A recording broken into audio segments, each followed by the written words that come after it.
moral pressure that Dalit movements and thinkers and writers have put on this government. Nobody wants to be caught out. No, they may be nasty, but they don't want to be caught out being nasty. Where is that pressure coming from? That pressure is coming from the moral credibility of movements on the ground.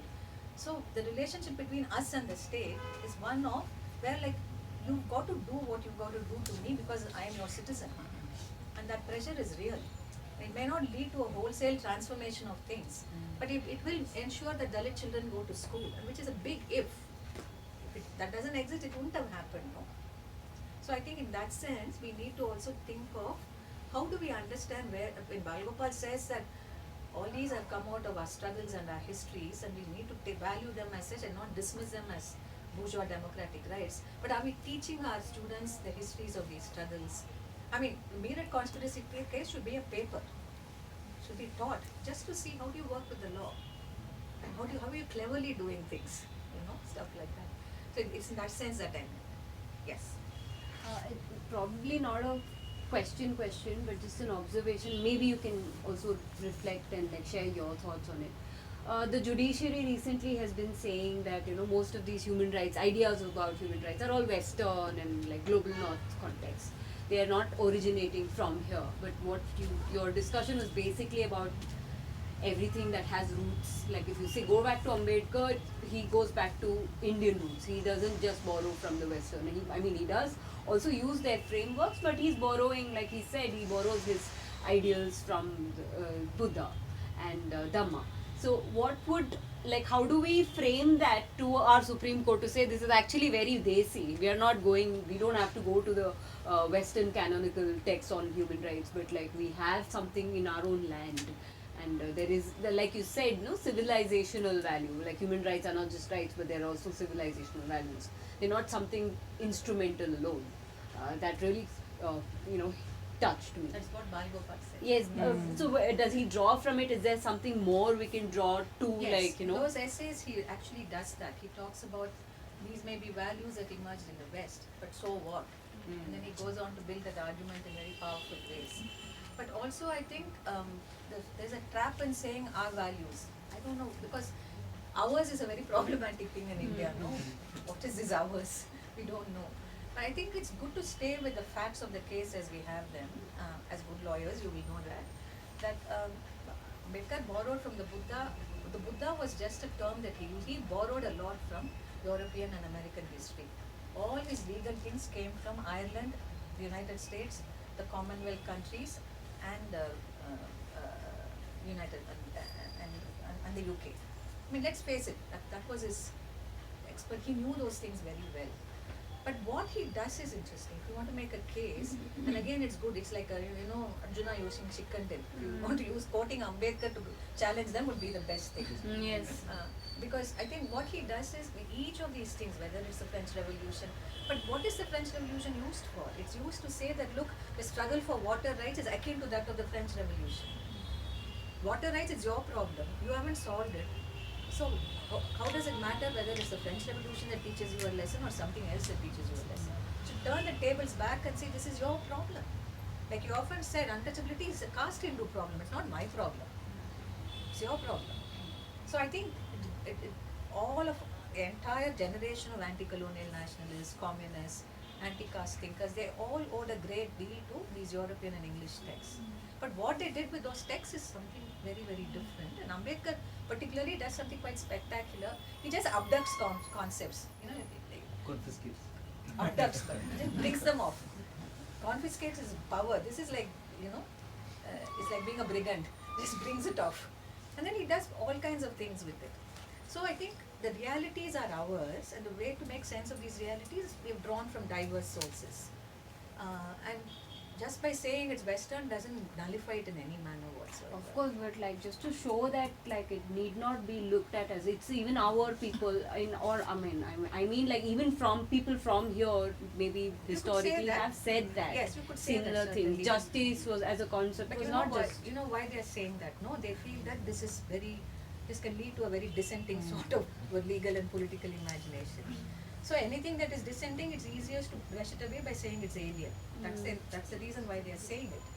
Now, you can say it's the Buddha, then they will quote something to you from another Mahayana text which is just the opposite. See, this is a textual battle that will never end in India, no? Because there are so many. So I think in these cases, it's you can't push it beyond the point. But it's important to say all our modernists, including Veer Savarkar, quotes from Western texts. Everybody does. Because that's our education, that's where we come from, that's what we learned. But what you do with it, how do you make sense of... See, look what Ambedkar does with caste. He completely expands the meaning of democracy itself. That's his gift to the world, no? So democracy in America will benefit from reading of Ambedkar's views on democracy. Because they have not addressed democracy in this manner at all, except some African American thinkers have. So in that sense, that's what... You can't win this Hindu right battle on their terms. We will, because we don't want to win it on their terms either, no? Because it will trap you always.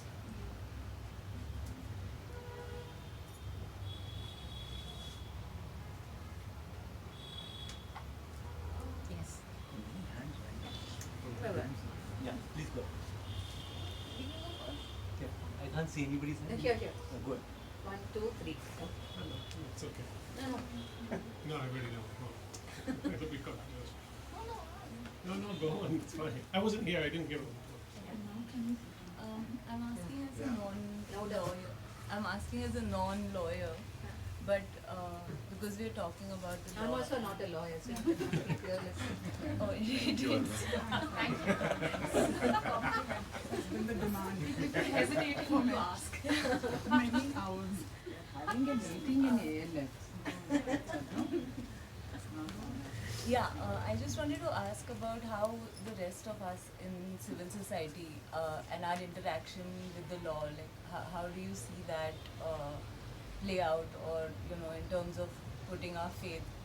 You were talking about like what other alternative is there, or what else can we do, but that seemed more of a logical step for those who are in the system.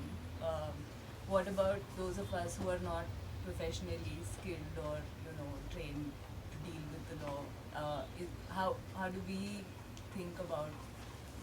See, it's, I think one can only act as one's circumstances direct us, where we are, what we are doing, what we would want to do. Don't have a global answer, of course.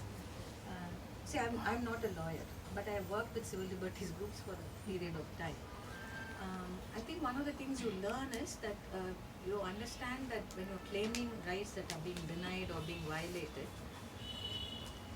whatever it is, that it's a particular situation, it's a particular instance of violation. So you attend to that instance. And from there, then you step back and you argue in court, or you write an essay saying that it's not only pertaining to this village, this taluk, this thing, but it does this, that and the other. And that connection, many of us can actually make and talk and write about it widely, which we don't do. Often what happens is when a particular nasty incident happens, we're all there, non-lawyers. We are either part of fact-finding teams or we are there doing, helping people with writing affidavits. We do many things as members of NGOs or women's groups or Dalit groups. But once that is done, what do? We wait for the lawyers to do their work, and this can take years. Often it does. But meanwhile, that thing is forgotten. And how do you keep that sense of wrong and all the questions is raised alive? So people like Balagopal did that by continuously writing in various fora, speaking, not keeping their work as something that only specialists need to do or understand. So I think, how do you enlarge on some of these things? How do you keep focused on it? If you don't do that, then it remains very much something that is sorted out by lawyers for that particular individual, for that set of individuals, and that sort of transvaluing that Balagopal claim was important for rights to live on, is not there. Who can transvalue it? Ambedkar does it in a certain way. He shows us how you can do it. Balagopal shows us in a certain analytical way how you can do it. But there are many of us who can also do it in our classrooms, in our friends groups, wherever we are. But that's something that requires a lot of careful thought, thinking, and also this tendency that we all have today to react and respond. This I find very distressing. One atrocity after the other is covered in social media without any room for reflection, any room for thought. It is somebody's life after all, We might move on from atrocity A to atrocity B. but it's people's lives. So I think those are the areas where one needs to, see how can we intervene, what can we do. Even something like going back to that village where you first did your fact finding, checking out what's happening, even stuff like that, simple things like that. Just keeping that sense of injustice in focus so we don't forget that these things keep happening. And that's something I think many of us can do in our own ways. There is no prescriptive thing, I feel. Yes. I agree with you when you say that Ambedkar drew a lot from American and European sources and used a lot of phrases by way of rhetoricism, and Stroud writes about it, that is also political strategy. I was just wondering, because I've just started reading Balagopal, if Balagopal deployed any rhetoric strategies to communicate or for anything else like Ambedkar. Irony. No, Deep irony. no, I'm just to your point. I think Louder, Deepa, you'll have to turn. yeah. No, actually, addressing your point, I think one of the biggest things that APCLC did in their heyday in Andhra, when encounters were at their highest and when APCLC members were being killed, I think one of the biggest things they did was actually stop talking only to the state, but starting public conversations. And this became a kind of pedagogical approach, So, for example, up until that point, the idea that encounter is a fake encounter, that idea, the way it has got into people's consciousness, I'm just saying few things like this, So I think there were small publications, there were public meetings, big public meetings, there were also people's tribunals, and I think that form of addressing citizens or whoever was something that they really started and did it in a very big way. And so, for example, now in Andhra you will find certain terms, certain language, for example, that state has always used, or even after Sunduru and Karam Chedu, what happened, I think they also just changed the language in which atrocities were defined and in which ways resistance was also defined. And that public approach, I think, is something very important, actually, part of their history. Yeah. I think ಅದು Balagopal ಕರ್ನಾಟಕದ ದಲಿತ ಚಳುವಳಿಯನ್ನು ತುಂಬಾ influence ಮಾಡ್ತು, ಕಾರಂಚೇಡು ಮತ್ತು ಸುಂಡೂರು ಘಟನೆಗಳು. ಇಲ್ಲಿಂದ ಅಲ್ಲಿಗೆ ಹೋಗಿ ಅದರಲ್ಲಿ ಭಾಗಿಯಾಗಿ ನೋಡ್ಕೊಂಡು ಬಂದಿದ್ದು ತುಂಬಾ ಇನ್ಫ್ಲೂಯೆನ್ಸ್ ಮಾಡ್ತಾರೆ ಇಲ್ಲಿ ದಲಿತ ಚಳುವಳಿಯನ್ನು. I think he actually, just like Ambedkar integrates other people's quotation in his own writing, Balagopal incorporates Ambedkar. In some very interesting ways. Without necessarily citing. No, That's your not point. necessarily citing. As and when the occasion arises, he does that. ಮತ್ತೆ ಇನ್ನೊಂದೇನು ಅಂದರೆ ಬರೀ ಕಾನೂನು ತಿಳ್ಕೊಂಡಿರೋರು ಅಷ್ಟೇ ಅಲ್ಲ, ಇವಾಗ ನಮ್ಮಂಥವ್ರೆಲ್ಲರೂ ಆ್ಯಕ್ಟಿವಿಸ್ಟ್ಗಳು, ಇದು ನಮಗೆ ನಿಜವಾಗ್ಲೂ ಒಂದು ಗಟ್ಟಿಯಾಗಿರೋ ಅಸ್ತ್ರ ಆಯಿತು ಕಾನೂನು. ಈಗ ನಮಗೆ ಕಾನೂನೇ ಗೊತ್ತಿರಲಿಲ್ಲ, ಆದರೆ ಅಟ್ರಾಸಿಟಿ ಆ್ಯಕ್ಟ್ ನೋಡಿ ಆಗ್ತೀವಿ ಅಂತಾನು ತಿಳ್ಕೊಂಡ್ವಿ, ಎಲ್ಲರೂ ತಿಳ್ಕೊಂಡ್ವಿ. ಡೌರಿ ಆ್ಯಂಟಿ ಡೌರಿದು ಕ್ಯಾಂಪೇನ್ ಮಾಡೋವಾಗ ಅಥವಾ ಡೊಮೆಸ್ಟಿಕ್ ವೈಲೆನ್ಸ್ ಬಗ್ಗೆ ಆಗಲಿ, ಅಟ್ರಾಸಿಟಿ ಬಗ್ಗೆ ಆಗಲಿ, ಸಾಮಾನ್ಯರಿಗೂ ಒಂದು ಶಕ್ತಿ ಬಂತು. ಅದು ಕಾನೂನು ಬಗ್ಗೆ ಹೇಳಿದ ಕೂಡಲೇ ಪೊಲೀಸರು ಅಲರ್ಟ್ ಆಗ್ತಾರೆ, ಹ್ಯೂಮನ್ ರೈಟ್ಸ್ ಅಂದ ಕೂಡಲೇ ಪೊಲೀಸರು ಅಲರ್ಟ್ ಆಗ್ತಾರೆ. ಇದೆಲ್ಲ ರೀಚ್ ಆಗಿದ್ದು ಈ ಥರ ಚರ್ಚೆ ಮತ್ತು ರೈಟಿಂಗ್ ಇಲ್ಲ. But also I think this is again for young lawyers, because of that pressure. See, the state, and this is again a point Balagopal makes, the state will respond. But every response of the state need not be seen as co-opting our energy. The state is forced to respond. Yes, yes. It has to talk to us. I remember after women's groups had put up this whole thing about the domestic 498A, and then we're working on a domestic violence act, every police commissioner in every state started holding regular meetings with women's groups. Every DSP in every district started holding. Now, you can see it as co-optation, but you can also see it as that the state is anxious. And how do you push that anxiety as a lawyer, as an activist? I think that those sorts of things are also the way in which, if you're serious about constitutional politics, you have to engage with the state. You can't run away from it. It proclaims itself the sovereign, no?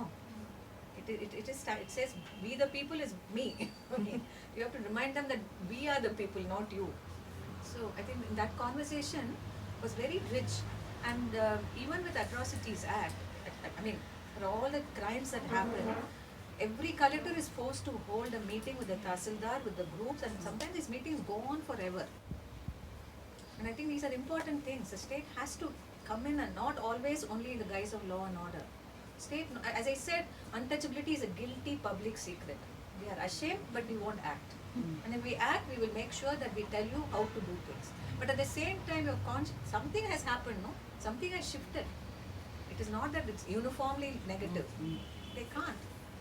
I mean, anything. For example, temple entry. Some temple festival has not taken place for 20 years, say, because the Dalits, the caste Hindus don't want the Dalits to pull the temple chariot. Every year the Tahsildar will hold a meeting. Every year they'll all go. Every year they'll talk. Nobody says that ignore it. No. So I think those things are also very important to see. That is what happens when you take the constitution seriously and you work with this wretched state in whatever form it is. Chandraba.